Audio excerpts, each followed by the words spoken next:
So last week we were working through Genesis, and we got to the point, the 10th Toledoth, or the 10th record of generations, if you will, and we got introduced to Joseph. And in that, we hit, for the first time, I believe, in Genesis, this concept of slavery. And I said, okay, let me take a pause here this week, and let's look at slavery in God's Word. And the reason I did that is because, Nathan's mentioned this to me as well, is that our young people, we've got great organizations out there, like Apologetics Press and others, that do a fantastic job of looking at science and some philosophy and dealing with it. And oftentimes, the Genesis account cannot be refuted with any scientific law. It can't. There's no scientific law that can disprove the creation account exactly the way it's written. So what they do, notice what I said, no scientific law. They can claim a lot of theories that disagree, but those are theories, some of them. Some of them don't even meet that standard. But anyhow, so that's what they use. But what's happening is now you have, and there's ebbs and flows throughout history, right? As the pendulum swings, people try to use different techniques. And so young Christians, and sometimes older Christians, are being asked questions like, well, how could a loving God allow slavery? And so I wanted to talk about that a little bit today, because it seemed like an appropriate point and a kind of a one-off class for a group setting like this. And let's see if we can walk through God's Word together. I'll need some help reading different passages in Deuteronomy and Leviticus and so forth. So let's open it up first. What comes to your mind? Because this is where the argument begins. What image is procured in your mental picture when you hear the word slavery?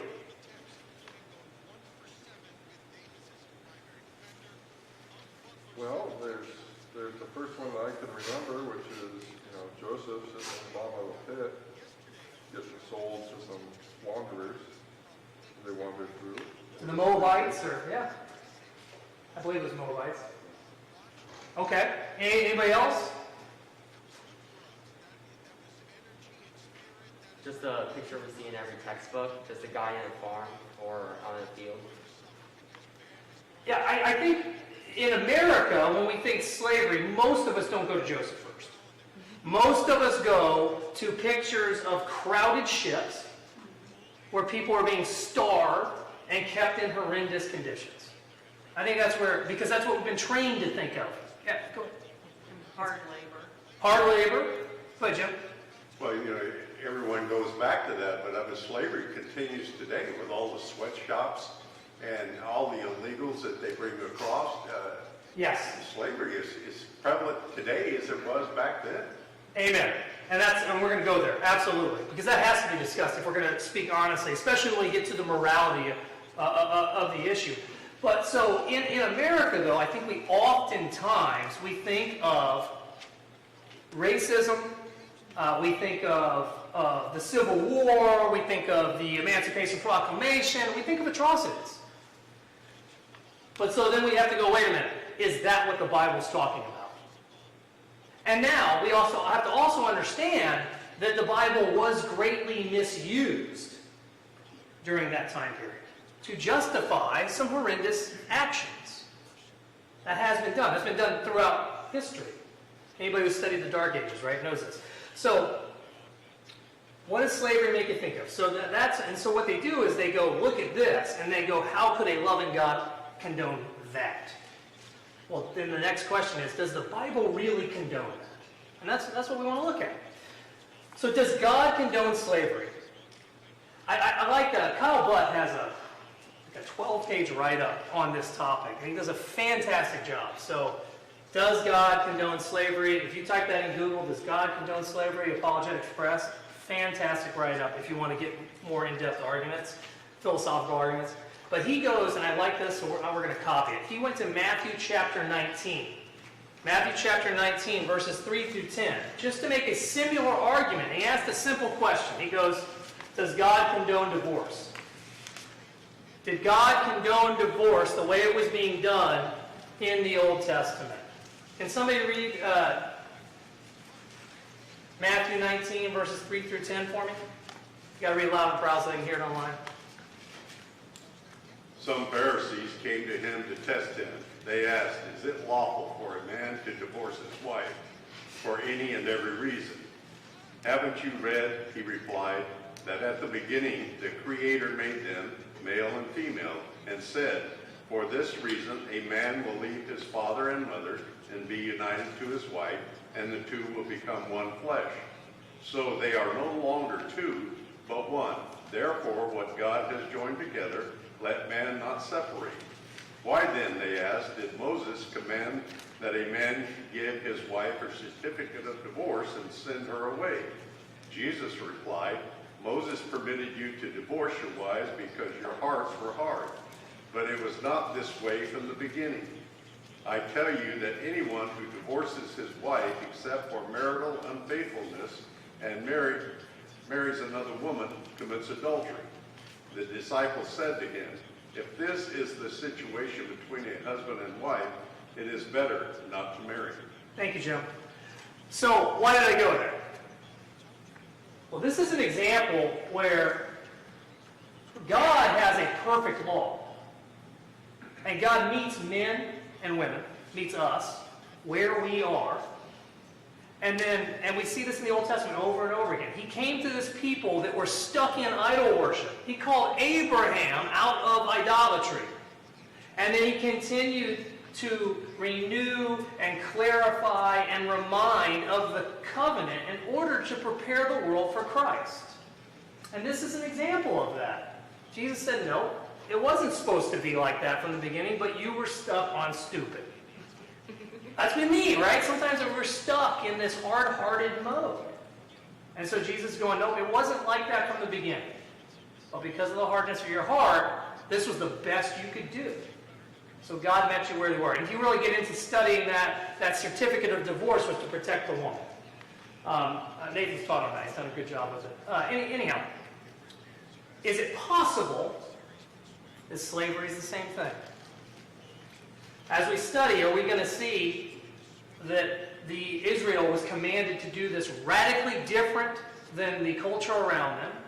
And as we continue reading, are we going to see at least 2 verses that condemn selling people for stuff, and especially in Deuteronomy, where if a slave runs away, they were not to send that slave back. They were to give him a place to live, and they were not to mistreat him. So I think what you're going to see is, as we go through this, both are possible. It's possible for God to meet people where they were and make them start doing it better, make them start doing it different, and possible to go, look, did you understand in Leviticus when I told you to love your neighbor as yourself? No, you're not quite getting it yet, so let me meet you where you are. Both are possible. I would ask you this question, though. Take us, that's one area. We'll come back. We'll bring it all together. Is slavery morally wrong? And I know that's a loaded question, but is it? I know, Charles, isn't there a verse where they're talking to slaves and telling them to obey their masters even if they're both in Christ? Absolutely. In the New Testament, and we could look at that. I'm dealing mostly with the Old Testament right now. Okay, It's a great question. Just to cover that for a moment. Jesus did not come and make a whole proclamation about social justice. Rather, he said, this is how you should behave wherever you are. I think Jesus probably knew, look, as these Christians figure out this love thing, slavery is going to go away. And indeed it did. But he dealt with, okay, this is the situation you're in, this is the law of the land, so this is how you behave in that situation. It's a great point, great point. If we get time, we can go there at the end, because I've got some New Testament verses to wrap it up.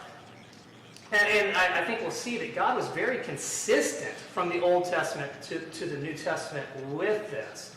So is slavery morally wrong? Okay, I'm going to throw this out there. I'm going to suggest that certain forms of slavery are not morally wrong. And I'm going to explain why. Because we still legally have forms of slavery today. So in our system, in the United States of America, when you think about, for example, the morally reprobate, what happens if a person commits murder? They go to jail. They lose their freedom. They're enslaved. Is that wrong? No, it's not. There was and I won't go into it a whole lot, but there was a 30-year New York cop on the radio talking freely because he's fed up. And one of the things, I won't go into everything he said, but one of the things he said was, this cashless bail he was talking about. He's like, we have felons coming in, convicted felons with illegal weapons, and we're letting them go the next day. And he's like, now, guys, if I pulled you over and gave you a $5 speeding ticket, what would you do the next day? You go speed again. Yeah, it's like the crime has to fit, or the punishment has to fit the crime so that it's a deterrent for the lawless, for those who don't have love in their hearts. So when I say is slavery morally wrong, you're taking someone's freedom. And there is a time and place to do that today. And so then you get into what's more morally okay. And I guess that becomes a question. Is it better if this person's gone out and killed someone to take their life? That's capital punishment, right? I'm personally not against it. But some people would argue, hey, it's more moral to have them live with less freedom, to have them work for less than minimum wage, and force them to pay retribution for the things they illegally took. Now, you might argue that we've made it too soft and there's not enough deterrent, but that'd be a much larger conversation. But I think what you see is, in the Old Testament, and we'll read through some of these passages, that one of the reasons the Israelites were allowed to enslave people, when we were talking about other cultures, was because they were morally reprobate cultures. They were passing their children through the fires of Molech. I mean, we'll get there, so we'll read the passages where God says, when you come to this town, if they agree to give up, they become forced labor for you. If they don't, you take them out so that you don't become like them. So God gave some provisions like that. And it's very similar to our legal system today. That's not the 14 whatever project. Yeah, go ahead. So I think that's, you're kind of getting on some interesting things, because you really, when you start talking about slave and what slavery is, you got to define the terms. Yes. And there's a lot of context that is built around that, because, with back then, when one place would conquer another place, part of that would be taking the freedom away from their people. I mean, right. When they get all their stuff, they would also, they would be in control of all these different people, and then they could decide, whatever to do with it. And then when you're with using the, someone who had broken the law per se, it's not the same thing as someone who was just sold, like Joseph was sold. Yes. He did nothing wrong. He was innocent. And, and so there's a lot of context built around, whether or not slavery was morally reprehensible, or if it was, I guess if it was just, if it was punishment or discipline or justice or whatever, whatever you want to call it. No, thank you. And that's what I'm attempting to do here briefly is define some terms here. We see them being allowed when they're dealing with morally reprobate cultures. We see it with lawbreakers, or we see it with people who get into so much debt they can't get out. They need a way to work it off. The Bible condemns, and we'll look at that at the end, but the Bible condemns the kidnapping and slave trade. Actually, in 1 Timothy, very clearly in the Greek. And we'll get there at the end. But very different. So we're seeing, and we're going to go through and look at the scripture next, but we're seeing a very different picture than we saw at parts of the beginning of our country. It was different. So let's do some reading here real quick so you know what I'm talking about as far as morally reprobate. Can someone get for me Leviticus chapter 18, and let's just read verses 21 through 25.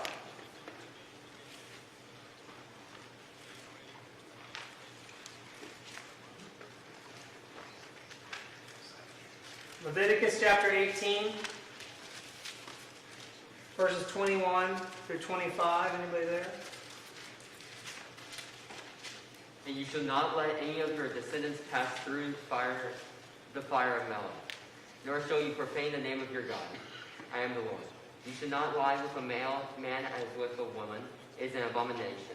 Nor shall you mate with any animal to defile yourself with it, nor shall any woman stand before any animal to mate with it. It is perversion. Perversion, yeah, that's okay. Where are you? You say through 24? Through 25, sir. Oh, sorry. Do not defile yourselves with any of these things, for by all these the nations are defiled, which I am casting out before you. For the land is defiled, therefore I visit the punishment of its iniquity upon it, and the land vomits out its inhabitants. Thank you. So, that's a pretty gross list. But these were things that the lands that God was giving to the Israelites, the people who lived there, were doing these things. So they were either at a point where there was no more redemption, and they were wiped out, or they worked as servants. And I think that's one thing you'll see. When the Bible talks about slavery, at least for the Israelites, not when the Israelites had slaves, the way God designed it, it was more like a servant-boss relationship because of the protections that were in place than we think of when we hear about, let's say, the deep south of the 16 and 1700s. What happens today if I decide for 6 months to stop paying all my bills? Creditors start calling. Creditors start calling? Have you ever had your wage garnished? I have. It was a mistake. I didn't know about it. Rebecca's dad had been taking care of student loans. We lost him unexpectedly. I was moved to another state. I was working a job. I filed taxes thinking I was going to get a big return, and it wasn't there. No warning. They hadn't contacted us. Gone. I had to call, find out what is going on. Oh, well, you owe this much in student loans. What are you talking about? And so we figured out what was going on, and we started taking care of it. Is that a form of enslavement? They can come in and take my money that I'm working for. In Proverbs, and I didn't look up the exact verse, Dave Ramsey talks about it, it says the borrower is a slave to the lender. So God had provisions for dealing with people who were not good stewards, who made mistakes. He had provisions to help take care of them. Because what happens to a society, to a culture, if people don't have to pay their bills? What happens to a shop owner if there's no mechanism in place to make sure people pay their bills? Everybody goes hungry. It doesn't work. What happens if you're a thief today? I think I already talked about that, so I won't re-go through that. If you're a thief, and those of you who have not worked in the California prison system, you are... These murderers and these thieves are oftentimes required to pay restitution. Well, guess what? That's exactly what they were required to do in Israel by God. Can somebody get for me Exodus chapter 22, verses 1 through 4?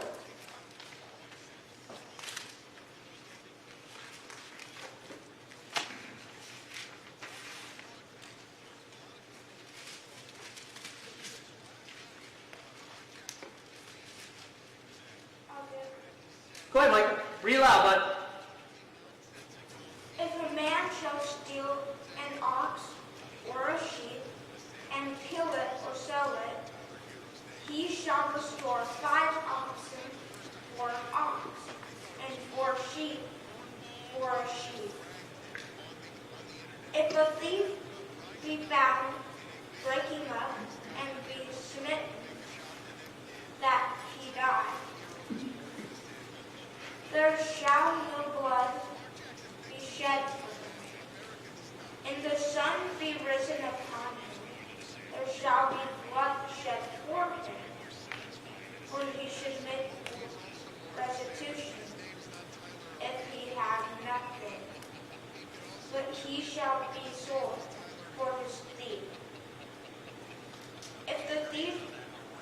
certainly found in his hand alive, whether it be ox or ass or sheep, he shall restore double. Thank you. Thank you, Micah. Why do you think, Micah, God said, okay, if someone steals, he has to, and it's alive, he has to pay back double? It's still alive. Why can't he just give it back, Micah? Well, if he gives it back, he just won, like how much it was before, then they might just do it again. That's right. It's a deterrent. Good job, Micah. That's right. It's a deterrent. It's to stop him from wanting. It's a risk. So there's a great risk associated with what might be perceived as the reward of stealing. So God had deterrence built in. When you I hadn't planned on going here, and we won't have a long conversation about it, but when you look at what's going on in this country right now, you might wonder, hey, is defunding the deterrent a good idea? Or what will the lawless do?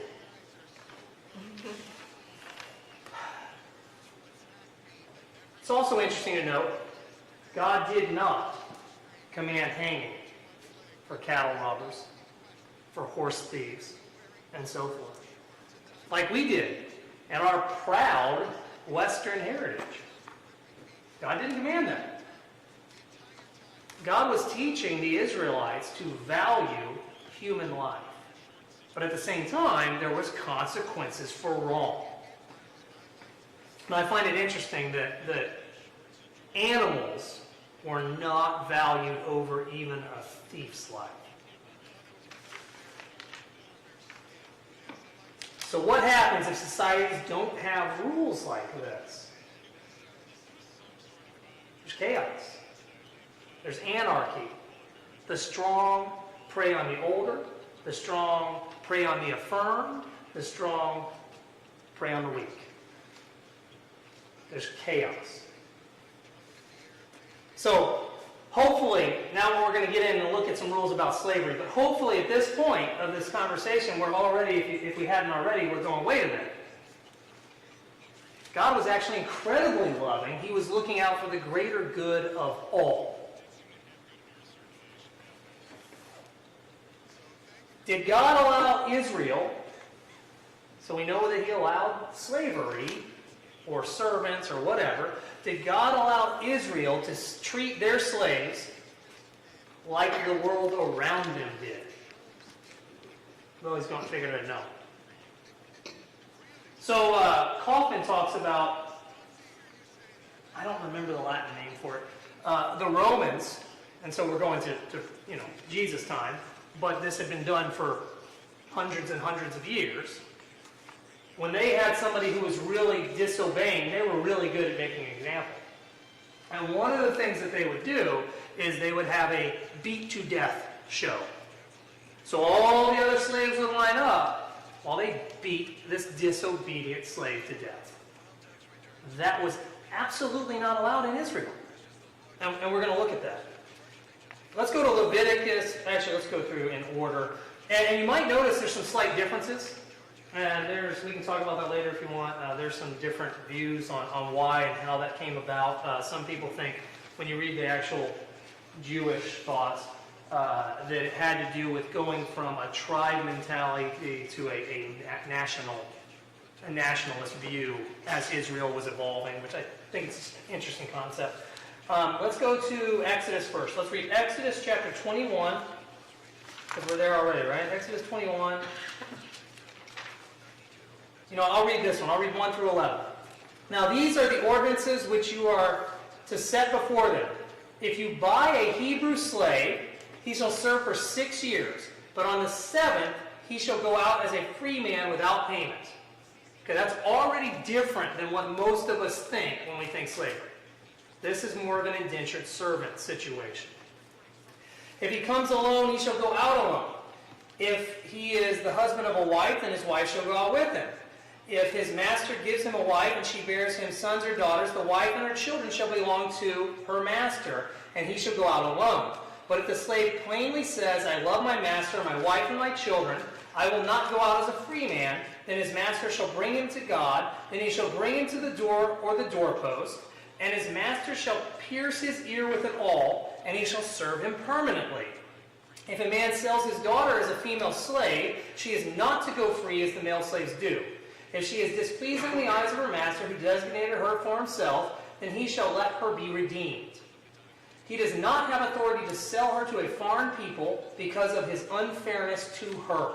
So here, in a land where women were often considered second-class citizens, we have God protecting women from the sex slave trade. This was radically different than the world around them. And unfortunately, it's radically different than we have in the Middle East, than we have in Asia, than we have in Africa, than we have in Eastern Europe, and yes, than we have right here in Sacramento today. Not legally, but there's an awful lot of it. If he designates her for his son, he shall deal with her according to the custom of daughters. If he takes to himself another woman, he may not reduce her food, her clothing, or her conjugal rights. If he will not do these three things for her, then she shall go out for nothing without payment of money. What that means is she did not have to pay money for her freedom. Because she was sold, right? So if she was to be redeemed, there would be a price.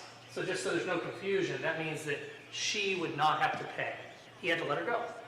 Questions, comments on Exodus 21? You guys see anything that sticks out? No? Can someone read for me, let's go to Deuteronomy next. Deuteronomy chapter 15, verses 12 through 18.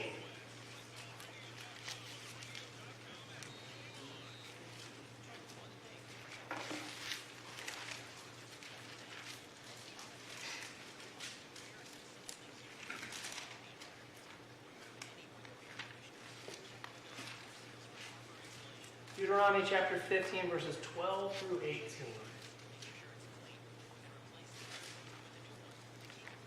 If a fellow Hebrew, a man or a woman, this is the right verse, right? You shall remember. Deuteronomy chapter 12. Oh, no, I'm in the wrong 15 chapter. verse 12, right? Right. Yes, sorry about that. If a fellow Hebrew, a man or a woman, sells himself to you and serves you 6 years, in the 7th year you must let him go free. How many? Can you read through verse 18, please? And when you release him, do not send him away empty-handed. Supply him liberally from your flock, your threshing floor, and your winepress.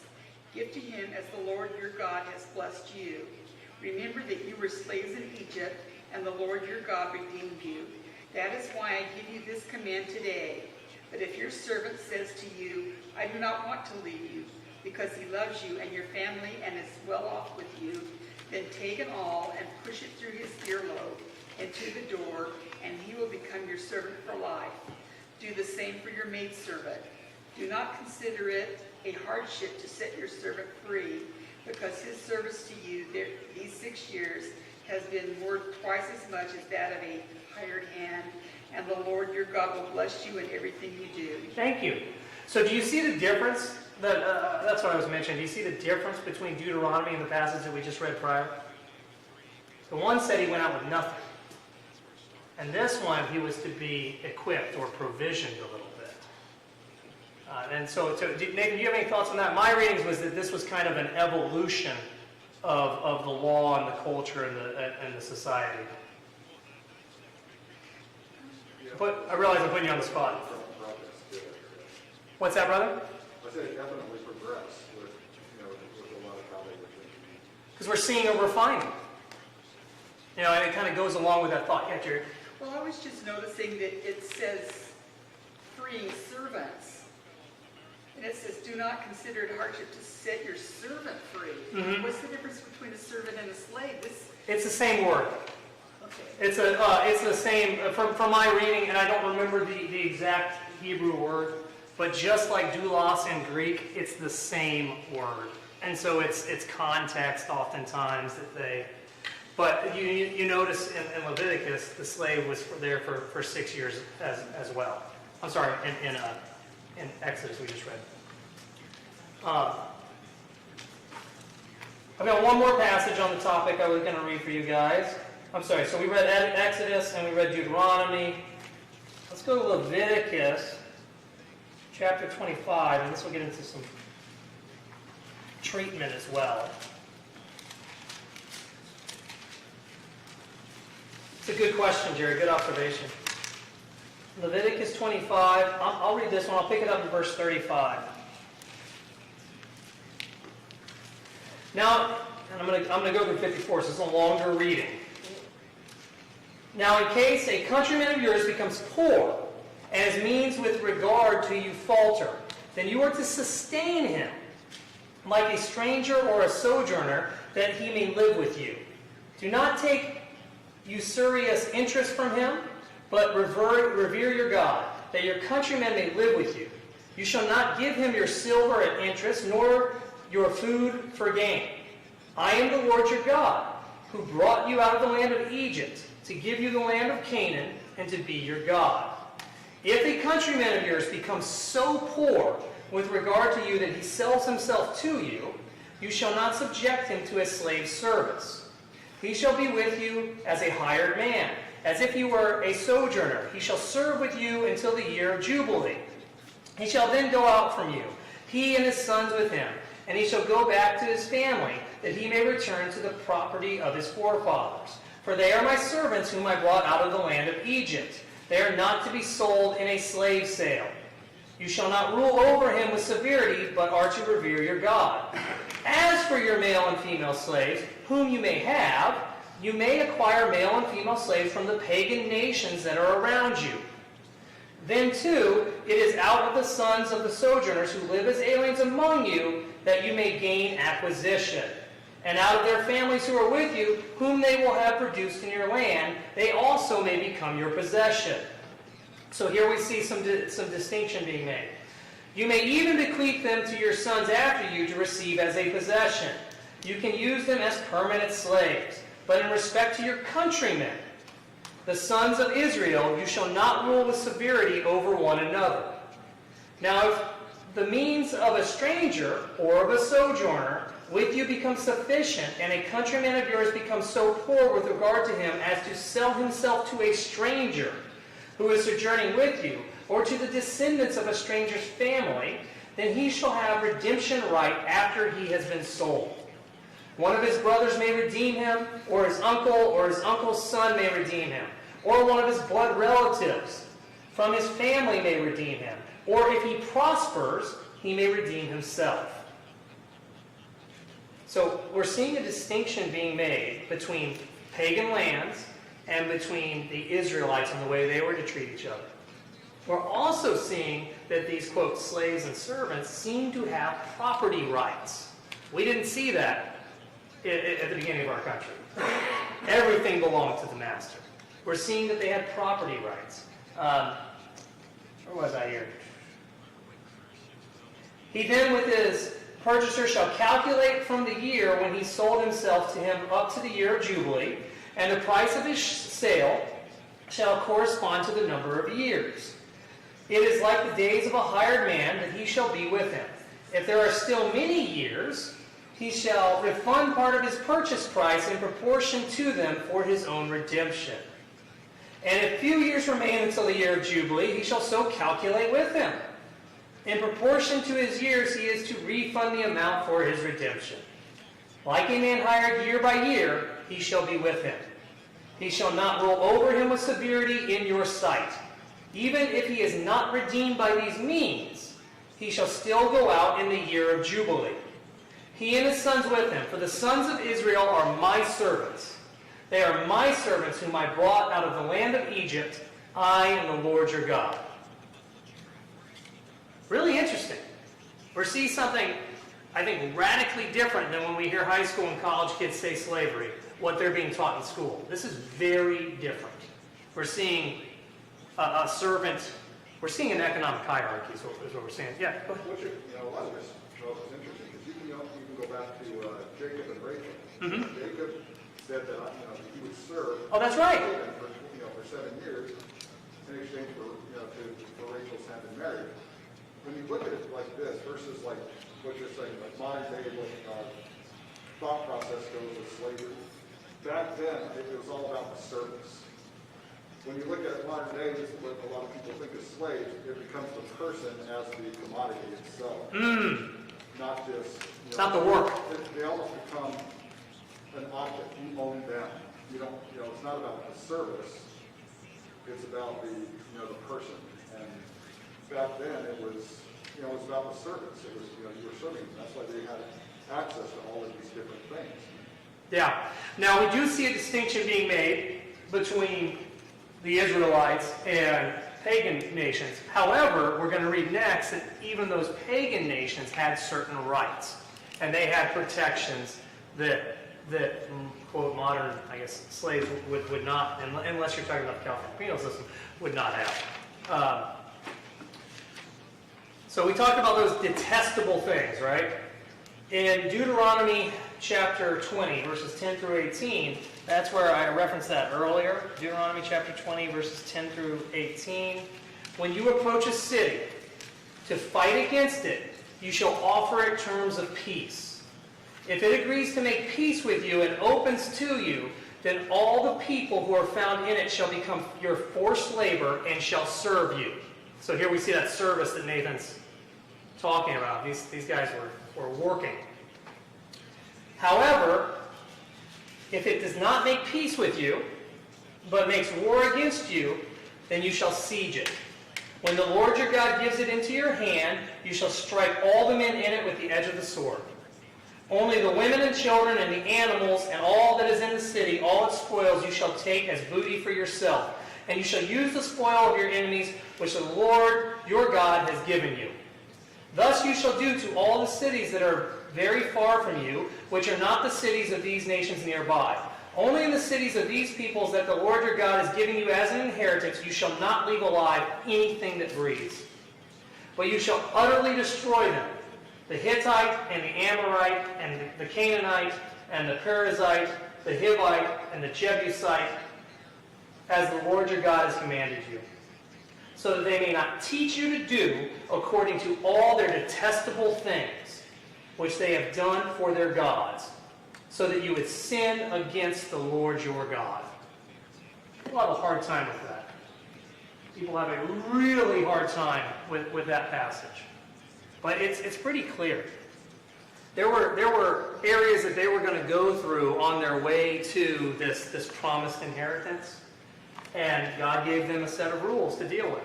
And if they agreed to make peace with them, then they would become servants of Israel. If not, they would kind of clean house with the men, and basically you would potentially then have women and children that started to practice the religion of the Israelites. These people that were doing these utterly detestable things, this becomes a faith thing. You know, when Israel went to Egypt for 400 years, you know, they were told, you'll come back, but the iniquity of the Amorites are not yet complete. God knew when they were all bad all the time, and there was no one left to be redeemed. So what was he doing? He was exercising judgment through the tribe of Israel and saying, if you keep them alive, they're going to infect you and turn you against me. Is there a lesson that we have to learn in our own lives? No, I don't think we need to be killing people with the sword, but perhaps we need to be careful with our relationships, because we can certainly get caught up in toxic relationships that affect us negatively. I am quickly running out of time. I think we're going to have to finish up the rest of this next week. Next week we'll look at how foreign slaves, so we've talked about how they would acquire foreign slaves. Next week we'll look at how foreign slaves, the males, were to be circumcised, how they were then allowed to, we see that they could potentially accumulate stuff. We see specifically that they were supposed to obey the Sabbath. They were allowed days of rest. That they kept, that took place in the Passover meals. So they were made a part of the community. And we'll look at that next week and wrap it up. Thank you guys for your kind attention.